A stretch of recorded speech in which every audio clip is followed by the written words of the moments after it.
కింద పడి రోగి ఉన్నాడు. అహజ్య ఏడుబడి చేస్తున్నాడు. 2 సంవత్సరాలు అయ్యింది. అది సరైన పరిపాలన చేయలేదు.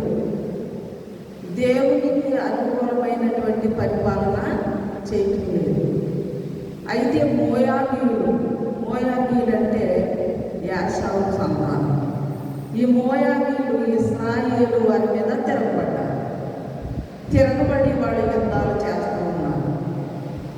యుద్ధాలు చేస్తూ ఉంటే ఇది విని ఈ అహజ్య రాజుకి భయం వచ్చి మేడగది కిటికీ పైకి వెళ్ళి చూసినప్పుడు ఆ కిటికీలో నుంచి కింద పడ్డాడు. కింద పడినప్పుడు రోగి అయ్యాడు. కింద పడినాడు, విరిగిపోయింది. ఇంకా మంచం మీద నుంచి పైకి లేకపోయేటప్పటికి రోగి పడి ఉన్నాడు. అప్పుడు తన శిష్యుల్ని, అంటే తన పరివారం ఉన్నారు కదా, 50 మందిని మీద ఉన్నటువంటి ఒక అధిపతిని వెళ్ళి, మీరు ఎక్రోను దేవత దగ్గరికి వెళ్ళి నేను బాగుపడతానా లేదా తెలుసుకుంటారండి అని పంపాడు. అహజ్య ఎవరు? ఇశ్రాయేలీయులు ఎవరున్నారు?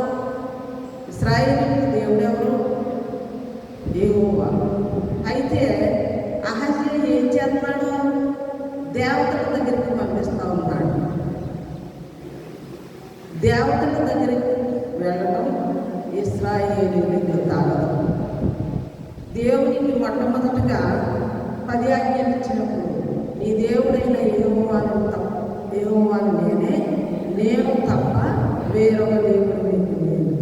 పైన ఆకాశం ఉందే కానీ, కింద భూమి క్రిందే కానీ, భూమి క్రింద నీడైందే కానీ దేని రూపమునైనా మీరు పూజింపబడదు. ఇప్పుడు ఏమంటున్నాడు? ఎక్రోను దేవతకి వెళ్ళి నేను బతుకుతానా చచ్చిపోతానా, నేను బాగుపడతానా లేదా అని మీరు తెలుసుకురండి అని పంపిస్తా ఉన్నాడు. మన ఆలోచనలు, మనం కూర్చుంటుట, మనం లేచుట, మన అంతరంగంలో ఏమున్నదో దేవుడికి తెలుసు. దేవుడికి తెలిసినప్పుడు ఏలియాను పిలిచాడు. తిష్బీయుడైన ఏలియా. ఏలి వేరు, ఏలియా వేరు. ఈయన ప్రవక్తలలో రోషం కలిగిన ప్రవక్త. దేవుడు ఏది చెప్పమంటే అది ముసుగుగా చెప్పి భయం లేకుండా మాట్లాడేది తిష్బీయుడైన ఏలియాను పిలిచాడు దేవుడు. 3వ వచనం, యెహోవా దూత తిష్బీయుడైన ఏలియాతో ఇలాగ సెలవిచ్చాడు, నీవు లేచి షోమ్రోను రాజు పంపిన దూతలను ఎదుర్కొని పోయించాను. ఇశ్రాయేలులో దేవుడన్నవాడు లేడనుకొని ఎక్రోను దేవత అయిన బయలును మీరు విచారింపబోతున్నారా? కాగా యెహోవా సెలవిచ్చినది ఏమనగా, నీవెక్కిన మంచం మీద నుండి దిగి రాకుండా నీవు నిశ్చయముగా మరణం ఉందని ఏలియాతో వారితో చెప్పి వెళ్ళిపోయాడు. ఈ 50 మందిని ఎదుర్కొని దేవుడు చెప్పమన్నాడు. వెళ్ళాడు.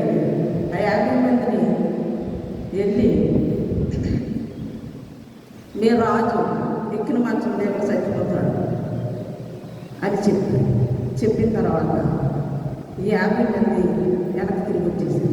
వెనక్కి తిరిగి వచ్చి రాజు దగ్గరికి వర్తమానం పట్టుకెళ్ళి ఇలాగా ఫలాని వాడు గొంగళ ధరించుకుని ఉన్నాడు, మరి తోలు తట్టి పట్టుకున్నాడు, మీరు వెళ్ళి ఇలా చెప్పండి, రాజు చెప్పని చెప్పాడు అని చెప్తే అప్పుడు ఆడు ఎక్కడ ఉన్నాడో తీసుకురండి అని రాజు మరలా 50 మందిని ఆ దూతలనే పంపించాడు.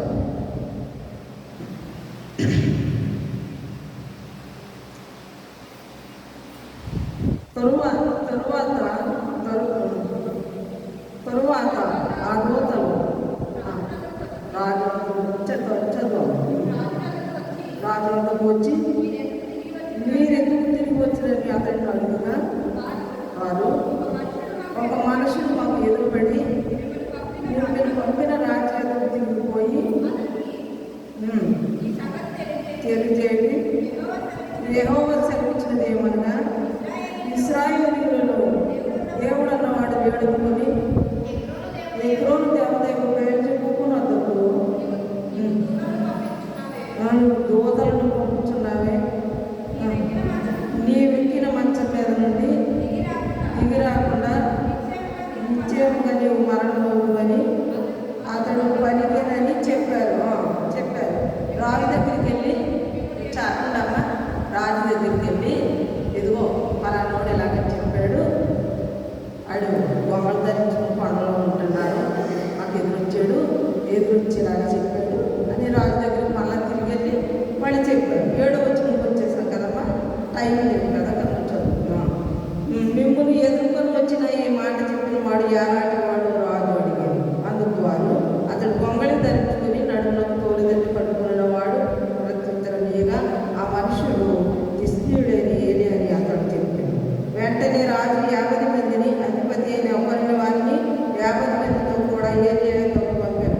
అతడు కొండ మీద కూర్చుని ఉండగా అధిపతి ఎక్కి అతని సమీపమును పోయి, దైవజనుడా నీవు దిగి రావాలని రాజు ఆజ్ఞాపించుతున్నాడు. ఏంటంటే ఏలియా చెప్పేశాడు, వెళ్ళిపోయాడు, కొండ మీదకి ఊపుకున్నాడు. ఊపినప్పుడు మరి ఆ 50 మందిని 50 మందికి కానీ అధిపతిని ఏలియాకు పంపించాడు. ప్రియమైన దేవుని పెట్టాలి. ఇప్పుడు ఏలియాకి చెప్పమన్నది చెప్పేసింది, కానీ ఏలియాని చెప్పించేయాలని అక్కడ రాజు ప్రయత్నం చేస్తామన్నమాట. ఈ రాజు ప్రయత్నం చేసినప్పుడు ఏలియా ఏమంటాడంటే, ఇక్కడ చూసినప్పుడు అందుకు ఏలియా, నేను దైవజనుడనైతే అగ్ని ఆకాశం నుండి దిగి వచ్చి నిన్ను నుండి 50 మందిని దహించునుగాక అని 50 మందికి అధిపతి అయిన వారితో చెప్పగా, అగ్ని ఆకాశం నుండి దిగి వారిని 50 మందిని దహించింది. మరలా రాజు 50 మంది మీద అధిపతి అయిన మరి ఒకరిని వారి 50 మందితో కూడా పంపగా, వీడు వచ్చి దైవజనుడా త్వరగా దిగిరమ్మని రాజు ఆజ్ఞాపించుచున్నాడని. అందుకు ఏలియా, నేను దైవజనుడనైతే అగ్ని ఆకాశం నుండి దిగి వచ్చి నిన్ను నీ 50 మందిని దహించునుగాక అని చెప్పింది. ఆకాశం నుండి దేవుని అగ్ని దిగి వారిని 50 మందిని దహించింది. చూసినట్లయితే ఇక్కడ ఏలియా దగ్గరికి వచ్చారు, ఏలియా కొండ మీద కూర్చున్నాడు, 50 మందిని పంపించాడు. మళ్ళీ నేనే దైవజనుడనైతే నిన్ను నుండి 50 మందిని దహించునుగాక. ఆకాశం నుండి అగ్ని దిగి వచ్చి 50 మందిని అధిపతి, 51 మనిషి 102 మంది అక్కడ కాలిపోయారు. దేవుని మాటలైనను దైవజనుని వాగ్దానమైనను వ్యర్థము కానియను. కనుక రాజు ఏలియాను చంపించేయాలనుకున్నప్పుడు వాడు అధిపతులు కూడా నశించిపోయారు. ప్రియమైన దేవుని బిడ్డలారా, దేవుని మాటలు ఎంత కఠినంగా ఉన్నాయంటే, మరి పాత నిబంధన కాలంలో చూసినట్లయితే క్షమాపణ లేదు. ఇప్పుడు ఈ క్షమాపణ మనం ఏం చేసినా మనం నిశ్చింతంగా ఉంటున్నాము అని అంటే యేసయ్య చూపిన ప్రేమ, యేసయ్య కృప, ఆయన సిలువ వేయబడ్డారు కనుక ఇవన్నీ కూడా పాత కాలంలో నుంచి మనం ఈ దినాన్ని బయటకు వచ్చాము. కాబట్టి ఇంకనూ రాజు మరలా 50 మంది పంపగా 50 మంది మీద అధిపతి అయిన ఆ 3వ వాడు వచ్చి జాగ్రత్తగా ఈ మాట చేస్తారు. ప్రియమైన దేవుని పిల్లలారా, ఆహాకుకు మరణం వచ్చినప్పుడు కష్టాలు ఎవరికైనా వస్తాయి, రోగాలు ఎవరికైనా వస్తాయి. కానీ తిరిగి దేవుని సన్నిధిలో మనము మన దేవుని దగ్గరికి వచ్చి మనము మన సమస్యను మనమే పరిష్కారం చేసుకోవాలి. ఉపవాసం ఉండి కన్నీరు విడిచి దేవుని సన్నిధిలో ప్రార్థన చేసినట్లయితే సమస్తము కూడా సాల్వ్ అవుతాయి. ఎందుకంటే మన దేవుడు ఉన్నాడు, మన దేవుడు ఉన్నవాడు అనేవాడు. కాబట్టి ప్రతివారి కన్నీళ్ళు, ప్రతివారి బాష్పమును ఆయన తుడిచివేయి. కానీ రాజు అలాగూ చేయలేదు. దేవతల దగ్గరికి వెళ్ళాడు.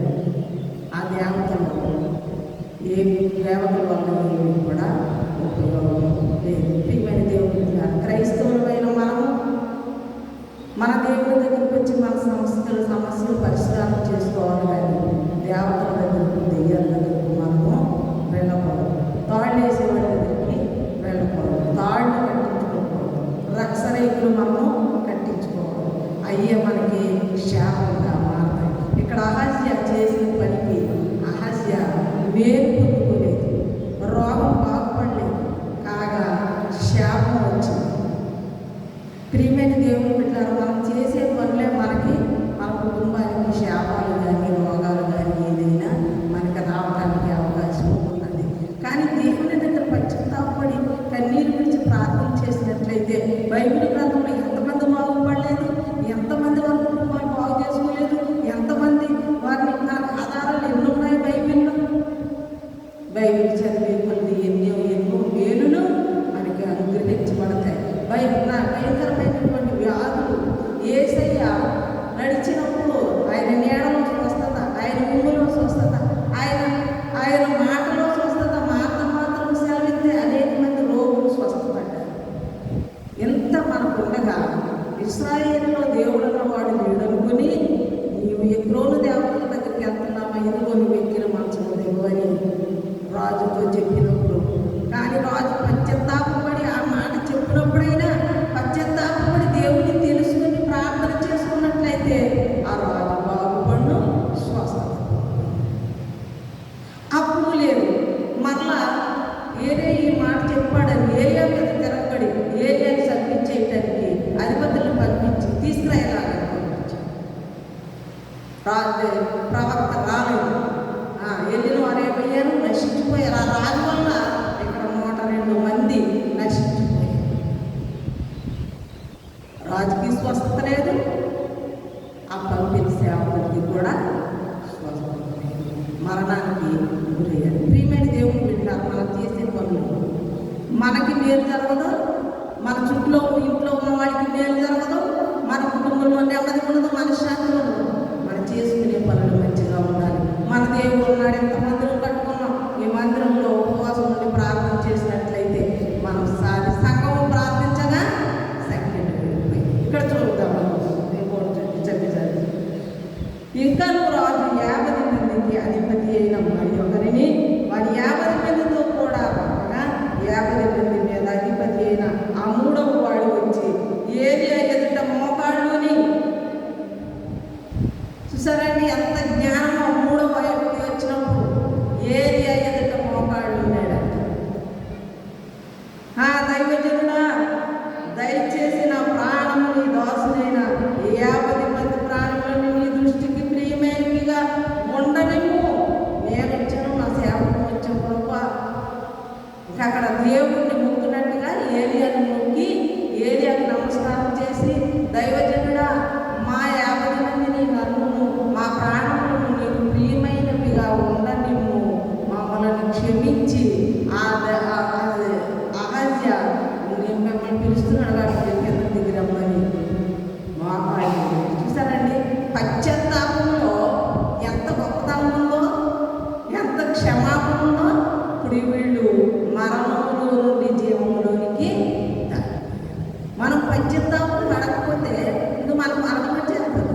మరణం వచ్చినప్పుడు సమాధిలో నుండి మీ ప్రాణాన్ని లేకపోవడం నేనే అన్నాడు. మనం పశ్చాత్తాపం పడి కన్నీరు విడిచి దేవుని సన్నిధిలో ప్రార్థన చేసినట్లయితే మరణంలో నుండి జీవంలోనికి మనం దాటుతాం. ఇక్కడ ఈ యొక్క 50 మందికి అధిపతి అయిన వాడు ఏమంటాడంటే, మోకాళ్ళు నా ప్రాణముని దాసుడైన 50 మంది ప్రాణముని దృష్టికి ప్రేమగా ఉండని చిత్తగించుము. ఆకాశము నుండి అగ్నిదిని వెనుకటి 5 దశాధిపతులను ఇద్దరిని వాని 50 మందితో కూడా దహించింది. అయితే నా ప్రాణముని దృష్టికి ప్రియమైనదిగా ఉండనివ్వని మనవి చేయగా. చూసారండి, 50 మందితో వెళ్ళినటువంటి దాసుడు తను తాను తగ్గించుకొని పశ్చాత్తాపంతో, భయంతో, వణుకుతో ఏలియాకు నమస్కారం చేసి అప్పుడు అడుగుతున్నాడు, నన్ను నా 50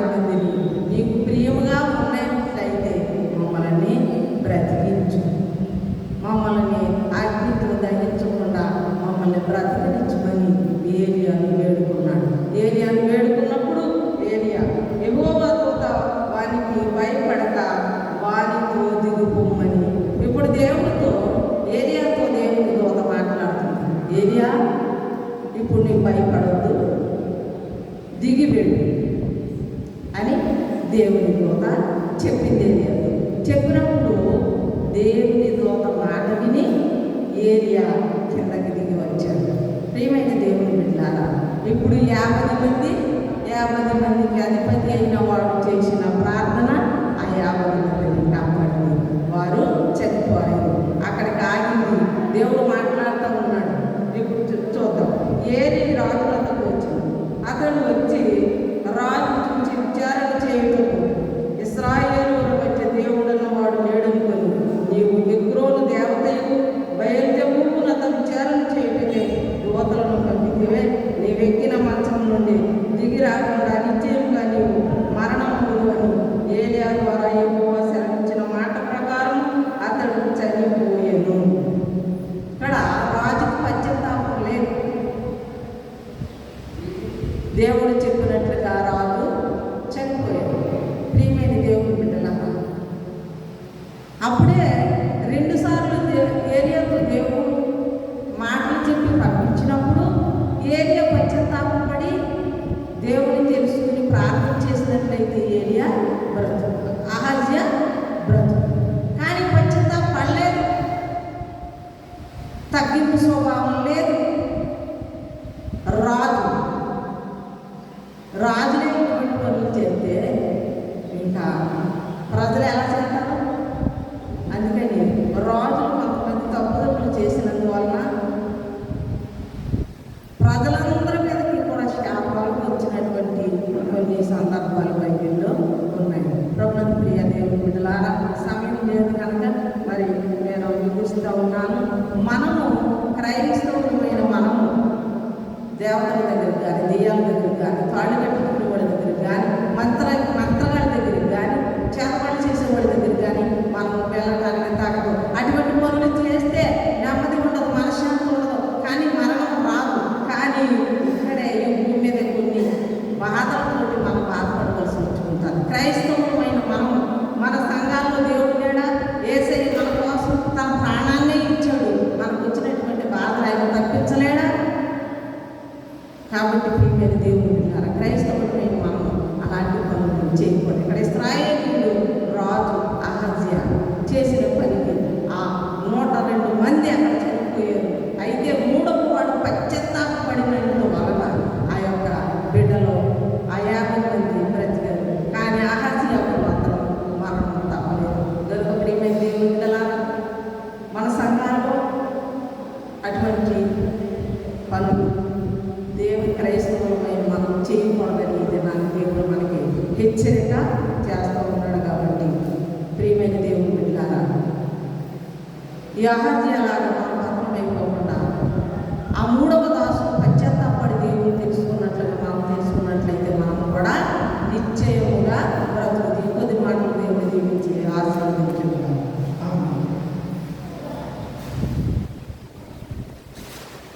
మహాపరిశుద్ధుడా, మహాగుణుడా, నీకు స్తోత్రాలు తండ్రి. నువ్వు ఎంతో మంచి మాటలు మాకు నేర్పించినందుకు